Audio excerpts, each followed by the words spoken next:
E aí, pessoal, bem-vindo a mais um podcast do esporte. Hoje um podcast especial de sábado, né? Primeira vez que eu tô gravando esse podcast de sábado. E hoje eu queria gravar rapidinho, não só porque eu tive um tempinho, mas porque não tinha como não deixar de comentar essa dança das cadeiras de técnicos no Brasil, no futebol brasileiro.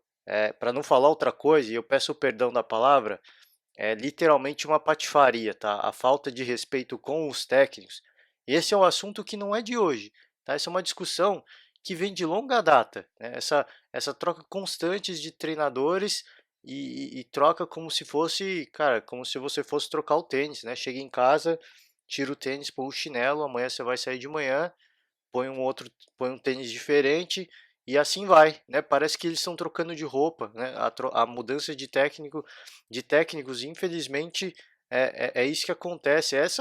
Pelo menos, essa é a imagem que eles transparecem. Infelizmente, eu não sei a repercussão disso em nível mundial, porque eu não cheguei a pesquisar, mas o que aconteceu nesse finalzinho de semana no Brasil, eu acho que foi um dos maiores vexames, um dos maiores micos do futebol brasileiro, e eu espero sim que tenha uma repercussão mundial muito negativa falando em esporte, porque eu acho que isso precisa repercutir, porque alguma coisa precisa ser feita, né? Se tudo isso que toda essa discussão que já não vem de hoje permanece continua, perdura até hoje, né? É uma discussão de longa data. E os técnicos, pelo menos, não se mobilizam. Obviamente que eles são o elo fraco da cadeia, porque eles precisam trabalhar, né? São pessoas que precisam ganhar o salário deles, né? Precisa trabalhar com dignidade, mas obviamente que eles também têm uma parcela de culpa, né? Os técnicos precisavam se unir, precisavam se movimentar para que houvesse uma mudança, mas infelizmente, né, teve todo um tumulto, um vucu-vucu quando aconteceu o acidente da Chapecoense, né? Fizeram até o movimento da Lei Caio Júnior, alguma coisa assim. Agora tá me falhando a memória, né? Esse talvez tenha sido o maior movimento em relação a técnicos do Brasil. Depois disso, cara, é inexistente, né? É o que eu falei.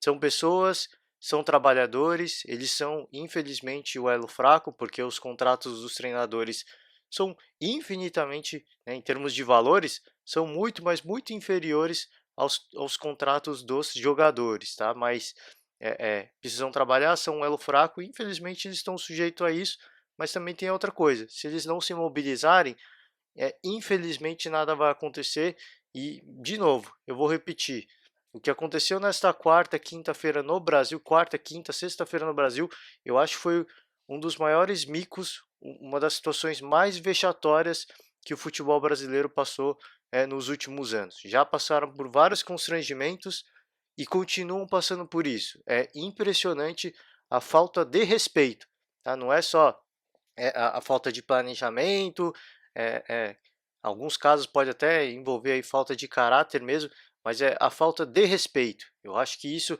é a coisa mais vergonhosa. É a falta de respeito com o profissional, com a pessoa, com o ser humano, a falta de respeito com o torcedor, com a entidade acima de tudo.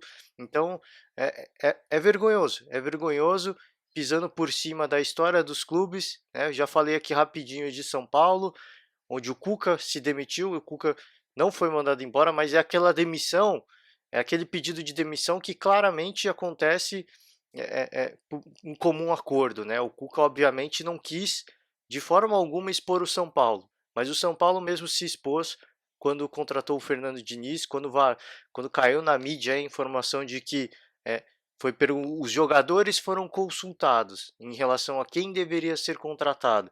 Então, podem até. O Cuca, eu acho que foi um baita de um profissional de pensar no clube, na história do clube, no torcedor, de saber que a situação era insustentável. Então, cara, o que eu vou fazer? Vou pedir a demissão. Eu acho que é a coisa mais honesta, mais honrosa que eu posso fazer e respeitar todo mundo. Todas as pontas, inclusive me respeitar, respeitar o meu trabalho, a minha competência, aquilo que eu pus em campo, a minha dedicação, o meu esforço, e isso eu acho bacana. Aí o São Paulo vai lá e eles mesmos se queimam, porque cai a informação de que os jogadores é que contrataram o Fernando Diniz, não foi o Raí, não foi o presidente, foi os jogadores. Eles foram consultados. Tá aqui, eu queremos Fernando Diniz e a contratação veio do grupo dos jogadores. Então é lamentável, né? Esse é um ponto lamentável porque aconteceu no Cruzeiro com o Rogério Ceni e deu no que deu. Cruzeiro demitiu o Rogério Ceni porque perdeu o grupo, perdeu o comando do grupo, uma falta de respeito das mais absurdas, que eu acho que se equipara aí com o que aconteceu no Fluminense com o Ganso, mas enfim, também falei um pouco disso já do Cruzeiro, e o Cruzeiro anunciou aí Abel Braga como treinador. Olha, o Abel já estava desempregado há um tempo, eu entendo o desafio que ele decidiu assumir, mas eu acho que assumiu uma bucha desnecessária o Abel Braga. Mas enfim, é um profissional, eu acho que ele tem que acreditar na capacidade dele. É um técnico experiente, é um técnico medalhão, é um cara que com certeza vai ter mais voz no vestiário do que, por exemplo, o Rogério Ceni. Então, eu acho que fica essa perspectiva, expectativa. Pelo menos foi essa. Eu imagino que essa tenha sido a expectativa do Cruzeiro, que vive uma crise financeira é, que eu não sei o tamanho da extensão de verdade, mas vive uma crise financeira e me traz um Abel Braga. Enfim, cara, eu acho que isso são coisas que são. A conta não bate, né? Essa é a questão. Você traz um Rogério Ceni faz sentido, é um cara que quer se firmar na carreira, deu um passo adiante assumindo o Cruzeiro e que tem um salário, obviamente, pelo tempo de trabalho dele, pela experiência, pelo número de títulos, é um cara que tem um salário muito inferior a, por exemplo, o que um Abel Braga vai pedir. Então me preocupa muito, me preocupa de verdade o quanto que isso pode dar certo, tá? Porque primeiro tem a questão do vestiário. O vestiário do Cruzeiro hoje é incontrolável. É uma bomba relógio, é que nem o São Paulo, é que eu falei do São Paulo. Esse vestiário do Cruzeiro é uma bomba relógio. Aí teve aquela coisa do Dedé, né, que pediu a palavra, reclamou aí com o Rogério Ceni da não escalação do Thiago Neves, aí ele veio aí dar uma coletiva se explicar falando que estava pensando 100% no Cruzeiro. A gente não sabe o que acontece lá dentro de verdade, tá? Porque as fontes vazam e as fontes não são 100% confiáveis. Eu prefiro acreditar na palavra do Dedé, de que ele teve boa intenção, mas enfim, a gente sabe também que hoje em dia no futebol não tem espaço para sinceridade. Então o Dedé pode simplesmente estar jogando panos quentes também, mas acho que a gente tem que acreditar na palavra do profissional. O Rogério, obviamente, pode ter sentido, né, pelo contexto que aconteceu, talvez pela forma como foi abordada, ele pode ter sido mal interpretado e isso deixou o Rogério muito aborrecido, mas é o cuidado que se tem, né? Um jogador experiente pode estar pensando 100% no clube, mas ele está lidando com um ser humano também, né? Então, mais uma vez, é difícil falar alguma coisa, a gente não sabe o que aconteceu lá, a gente não estava lá dentro, né? O fato de vazar essa informação já é um vexame, já é uma vergonha, porque no vestiário do Cruzeiro estão pessoas ligadas ao clube. Deveriam ser pessoas que deveriam estar interessadas no bem-estar do Cruzeiro. E esse tipo de informação vazar, infelizmente, me leva a crer que são pessoas muito mal intencionadas. Mas, enfim, instauraram uma crise, o Rogério Ceni saiu e vem um Abel Braga. A princípio, um técnico muito bom. A perspectiva para mim é muito legal. Um técnico com certeza vai ter comando, mas o que me leva, o que me faz pensar é a questão financeira. Como é que já tem coisa atrasada, né? De direito de eu vi aí recentemente, direito de imagem atrasado, tem pagamentos atrasados aí, dívidas e traz um Abel Braga. Olha, me preocupa muito, tá? Porque quando os clubes começam a atrasar salários, quando os jogadores começam a receber as suas, o que lhe é de direito de forma atrasada, a gente sabe que o rendimento do clube tende a cair. E uma coisa que eu venho elogiando muito o Botafogo é porque são jogadores que estão levando, mesmo com todos os problemas financeiros, eles estão levando não levando na esportiva, mas eles estão levando o trabalho deles na seriedade. Não estamos recebendo, faz parte, a gente vai honrar a camisa do clube acima de tudo. Isso é muito legal. Se isso acontecer com o Cruzeiro, bacana, muito, muito legal. O Cruzeiro tem totais condições de sair dessa situação. Mas, mais uma vez, traz um Abel Braga que não tem um salário baixo. A multa rescisória dele deve ser das mais altas, né? E a gente não sabe até quando vai durar, porque, de novo, o vestiário do Cruzeiro é uma bomba relógio. Então fica a minha preocupação, porque não adianta cometer loucura, né? Infelizmente, eu acho que um pouco de faltou um pouco de profissionalismo no Cruzeiro em todos os âmbitos, tá? Não estou aqui eximindo o Rogério Ceni, não. Se acontecer uma crise, ele tinha que fazer o papel dele de mediador e tentar solucionar a crise internamente. Ele não conseguiu. Obviamente também que pode ter a falta de experiência pode ter atrapalhado um pouco nisso, mas ele também tem sua parcela de culpa. Não dá para eximir ninguém. Para o clube chegar na situação que chegou, todo mundo tem a sua parcela de culpa.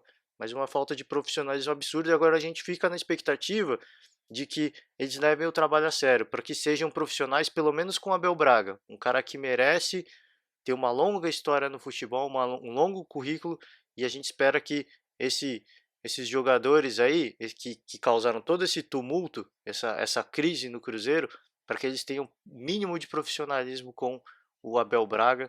Mais uma, eu já me desculpo com qualquer pessoa que se sinta ofendida, não estou envolvido com isso, não tenho, peço desculpas, eu não estou aqui nem citando nomes, a gente nem sabe de fato o que acontece lá dentro, porque a gente não está lá, o que a gente tem são notícias, é o que são noticiados, são notícias que vazam, a gente lê isso, ninguém cai, ninguém vem a público desmentir, e a gente leva isso como, a princípio, como uma verdade, tirando a questão do Dedé aí que eu já falei, ele deu uma coletiva, falou aí que pensou 100% e eu falei, eu prefiro acreditar no Dedé, porque a gente não está lá dentro, né? E mais uma vez, vazar esse tipo de informação para criar uma crise, são pessoas muito mal intencionadas, né? Pessoas que deveriam estar pensando no bem-estar do clube, né? Em tirar o clube dessa situação, criar uma crise desse tamanho, dessa proporção para, sei lá, terminar com a demissão do Rogério Ceni. Eu acho que para mim são pessoas muito mal intencionadas, mas enfim, agora é mais é mais uma bucha para o Cruzeiro porque tem uma multa aí para o Rogério para pagar, né? Então, tome dinheiro, cara. Tome dinheiro que eu não sei de onde vai sair, né? Estão jogando dinheiro pelo ralo. É impressionante. Falar de Fluminense, tinha falado aqui da falta de respeito com o treinador, com o profissional. Fluminense, tinha comentado ontem, né? E eu gravei o podcast de manhã. Depois que eu gravei o podcast, estava rondando a situação de que tava rondando a notícia de que a situação do Oswaldo era insustentável e de que ele seria demitido em questão de horas. Isso não demorou a acontecer. Isso foi noticiado aí no final da manhã, no começo da tarde, se eu não me engano, e o Oswaldo foi demitido do Fluminense. Não tem treinador ainda. A torcida pediu o Cuca, a direção procurou o Cuca, mas o Cuca disse que só assume em 2020, se tiver que assumir só em 2020. Muito correta a atitude do Cuca, tá? Não vai pegar uma bucha no meio da temporada. O Cuca foi inteligente, né? Foi diferente, por exemplo, do Abel. Mais uma vez, né? Não estou falando que o Abel foi precipitado, que foi burro, entre aspas, mas, cara, um profissional com a experiência dele, vir para um clube para salvar do rebaixamento é complicado, né? Uma bucha desnecessária que você está pegando, e se as coisas não derem certo, e as coisas já não estão dando certo no Cruzeiro, isso a gente vê ao longo desse ano todo o que está acontecendo, a situação vexatória. Né? A chance de dar, desculpa a palavra, mas a chance de dar merda é muito maior. Então o Abel está correndo um risco absolutamente desnecessário. Ele poderia simplesmente assumir no ano que vem, mas preferiu. É um profissional que acredita no trabalho dele, acredita que pode recuperar. Então eu vou acreditar também, porque é um profissional que merece esse crédito, que tem esse crédito com a gente que gosta muito de futebol. E o Cuca eu acho que foi inteligente. Já passou por uma bucha agora no São Paulo. Cara, não quero outro. Esse ano ele pode até assumir outro clube, mas um clube que esteja numa situação melhor. Na situação do Fluminense, ele não vai pegar agora e só o ano que vem, ainda bem, porque assumir um clube nessa situação, ainda mais por, não é só questão de, não estou aqui querendo que o time seja rebaixado, que dê merda mesmo, já falei a palavra, que dê merda, não é isso. Eu acho que assumam as suas responsabilidades agora. Vocês fizeram esta completa bagunça, então agora vocês assumam a responsabilidade. Eu não vou para lá para pular aí nesse poço de incompetência que vocês causaram. Então, Legal a atitude do Cuca. Infelizmente, pro Fluminense, pro torcedor, mais um ano difícil. Lamentável. A gente espera que quem quer que vá para o Fluminense que consiga dar jeito, porque a situação do Oswaldo claramente seria insustentável. Por mais que ele tenha jogado panos quentes, depois falou: Ó, a gente conversou isso, a gente acertou no vestiário.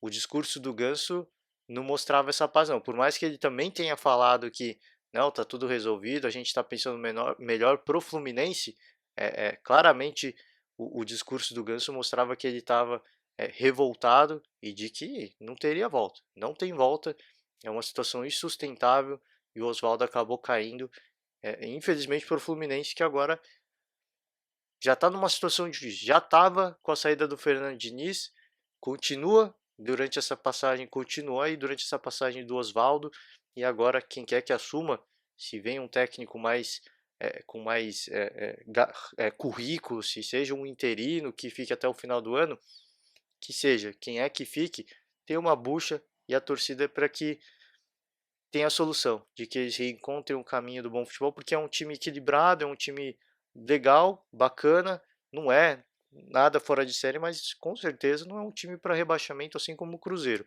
Mas por todas as coisas que vem acontecendo e principalmente a falta de respeito dos jogadores, não só com o técnico, com a comissão técnica, mas com a instituição e com os torcedores, são clubes que estão merecendo ser rebaixados sim, tá?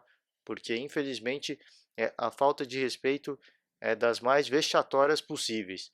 Outro clube que também mandou embora o técnico, Fortaleza, né? Mandou embora aí agora falhou a memória, o Zé Ricardo. Mandou embora o Zé Ricardo e parece que a recontratação do Rogério Ceni está muito bem encaminhada. É uma questão de acertar alguns pontos e o Rogério voltaria ao Fortaleza. Pode voltar, a notícia é quente e seria legal se o Rogério voltasse. Obviamente que para ele deve ser um pouco decepcionante, não pela questão do clube, porque ele é ídolo lá, mas porque ele teve a perspectiva de sair de um Fortaleza e ir para o Cruzeiro, que é uma baita de uma instituição super vitoriosa, e não conseguiu dar prosseguimento ao seu trabalho, à sua carreira de técnico, que é muito interessante, títulos acumulados já, e agora ele volta ao Fortaleza como ídolo também, mas com certeza ele volta com outro status. Eu acho que é isso que talvez esse seja o maior entrave para o Rogério Ceni hoje voltar para o Fortaleza. Ele quer voltar para lá como um técnico mais cascudo, né? Então com um salário um pouco mais alto, com mais poder de decisão, com mais poderes internamente para decidir sobre algumas coisas internas do clube. Então eu acho que talvez isso seja o maior entrave, mas eu espero que ele volte ao Fortaleza. É um cara que mudou muito a estrutura do clube, um cara que mudou, elevou o padrão do Fortaleza para um nível muito bacana, e eu tenho certeza que se ele voltar para lá e com mais poderes ainda, ele vai fazer muito mais coisas boas e que vai ajudar muito o Fortaleza, que passou por um momento aí de estagnação, digamos assim, até de queda durante essa passagem do Zé Ricardo. Lamentável, tá? Também lamentável, não vou eximir o Fortaleza também de críticas, não. Lamentável que o Zé Ricardo não tenha tido sequência. Eu imagino, a gente, de novo, a gente não sabe o que acontece internamente, mas eu imagino que o Zé Ricardo foi mandado embora porque o Rogério foi mandado embora do Cruzeiro e a intenção, obviamente, do Fortaleza era recontratar o Rogério Ceni. Pelo menos essa é a mensagem que passa para a gente. Essa é a interpretação que a gente tem. O Zé Ricardo não vinha conseguindo fazer um bom trabalho, mas se o Rogério continuasse no Cruzeiro, não tinha por que o Fortaleza mandar embora o Zé Ricardo. O Zé Ricardo que é um bom técnico, tá? Não é nada fora de série, porque não conseguiu também fazer um grande trabalho. Não, na verdade, eu acho que ele também é um pouco injustiçado, né? Não conseguiu ter muita sequência. Infelizmente, é um cara que eu vejo que seja um daqueles técnicos que precisa ter o respaldo, precisa ter um tempo para implantar sua filosofia. E infelizmente não funcionou no Fortaleza. E mais uma vez ele cai, mais uma passagem que não dá certo para o Zé Ricardo. Fica aí a minha torcida, né, para que tenha sucesso aí na sua próxima jornada, no próximo clube que assumir, que consiga finalmente ter sucesso, porque para mim é um técnico, é um bom técnico, né? É um dos, é o que eu falei, não é um cara fora de série, mas eu tenho, para mim é um técnico que pode ser vitorioso, pode levar um clube a títulos, a uma era vitoriosa, se tiver sequência, se tiver tempo de trabalho, se tiver a confiança do grupo. Esse talvez seja o maior problema. É um técnico que talvez internamente ele não tenha tanto comando, é difícil fazer os jogadores comprarem a sua ideia. Falta talvez um pouco de personalidade, eu não sei. Eu não conheço, a gente não conhece o treinador pessoalmente, então é difícil de dizer. Mas para mim é um bom técnico, merecia uma chance, mas infelizmente caiu injustiçado, na minha opinião, também, e fica aí também para o Fortaleza. Espero que dê certo, né? Porque se não der certo de contratar o Rogério, lascou, né? Aí toma aí, mais dinheiro aí jogado fora, porque manda um técnico embora, e um clube que já não é uma potência do futebol brasileiro em termos financeiros, tem que ficar pagando multa rescisória, é complicado, né? Esse talvez seja o maior dos problemas, porque todos esses clubes, tirando o São Paulo, e o Fortaleza eu também não sei financeiramente como tá, mas Cruzeiro e Fluminense, a situação financeira não é das melhores. E aí fica mandando o técnico embora, é mais uma bucha, é mais uma dívida aí na conta que já está no rombo, né? Que já está no vermelho. Então infelizmente é lamentável. Tive que gravar o podcast de hoje com uma forma de protestar aqui, porque mais uma vez, minha opinião sincera, tá? Uma das situações mais vergonhosas, eu teria vergonha de ir em qualquer outro país do mundo e falar que sou torcedor brasileiro, que não sei o quê, porque por tudo que aconteceu essa semana, uma situação absolutamente vexatória, das mais vergonhosas que a gente conseguiu ver no Brasil nos últimos tempos, tá? Infelizmente, é isso que acontece. Esse é o retrato do Brasil, tá? No futebol brasileiro. E aí ficam aí esses clubes, alguns clubes muito bem, como Flamengo e Palmeiras também, que não são um primor, não são um exemplo de absolutamente nada, né? Só são exemplos de saúde financeira, porque em questão de planejamento também não são exemplos para ninguém, né? São Paulo, então, nem se fala. Um time com muita grana, que investiu muito, um exemplo muito negativo aí de como se planejar mal, né? É um ótimo exemplo de como se planejar mal, de como estragar a sua temporada. É só olhar para o São Paulo e a gente pelo menos tem um Atlético Paranaense que deixa um bom exemplo, né? Pelo menos se a gente tem um clube no Brasil hoje que deixa um ótimo exemplo, é, uma ótima imagem para o mundo. O Atlético Paranaense, o Grêmio, o Cruzeiro vinha fazendo um bom trabalho até mandar o Mano Menezes embora. Então acho que tem clubes aí sim que dá para se espelhar, mas infelizmente a grande maioria é uma situação absolutamente catastrófica, né? Das mais vergonhosas possíveis. Fica a expectativa de novo, né, que se recuperem, que reconquistem a confiança, que saiam dessa situação difícil, porque isso não condiz com a história dos clubes, né?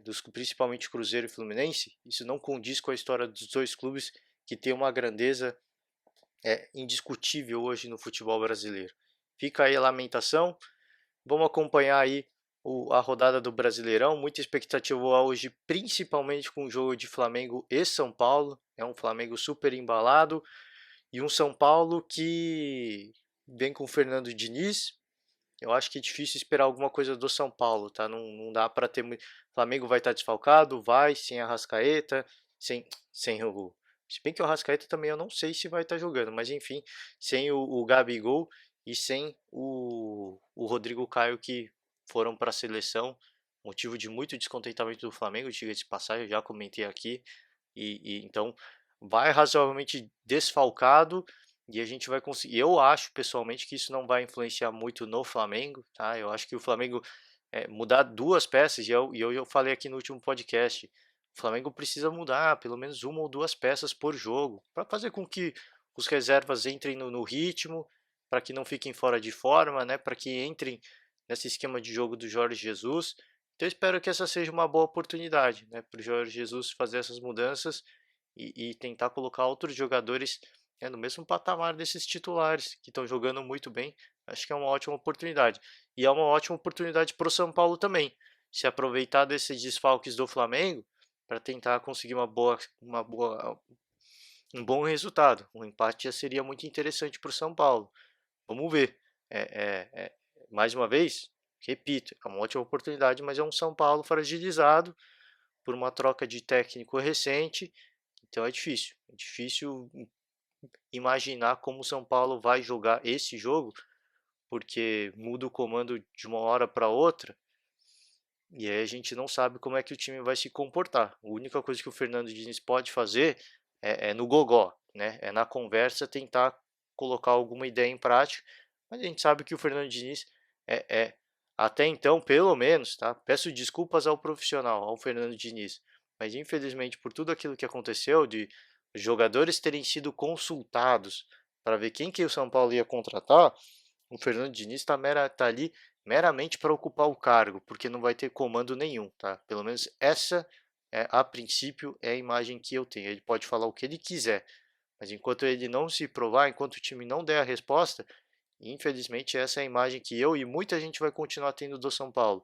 O Fernando Diniz é uma imagem que está lá só para ficar na beira do campo, porque se colocasse um cone ali, ia dar na mesma, porque quem manda é os jogadores, eles que vão se escalar, vão vão determinar em que posição que eles vão jogar, o esquema tático, enfim. O tempo vai dizer se o Fernando Diniz vai ter espaço para colocar sua filosofia lá. E infelizmente nesse momento a perspectiva é muito negativa e para esse jogo é o que falei, jogo interessante porque é um Flamengo desfalcado e um São Paulo que tenta passar por uma reformulação, que tenta se recuperar na tabela. Vamos acompanhar. Domingo rodada quente também. Me despeço hoje, final de semana agora tirar um descanso e agora sim eu só volto na segunda-feira. Desejo a todos um ótimo final de semana, um forte abraço e até a próxima.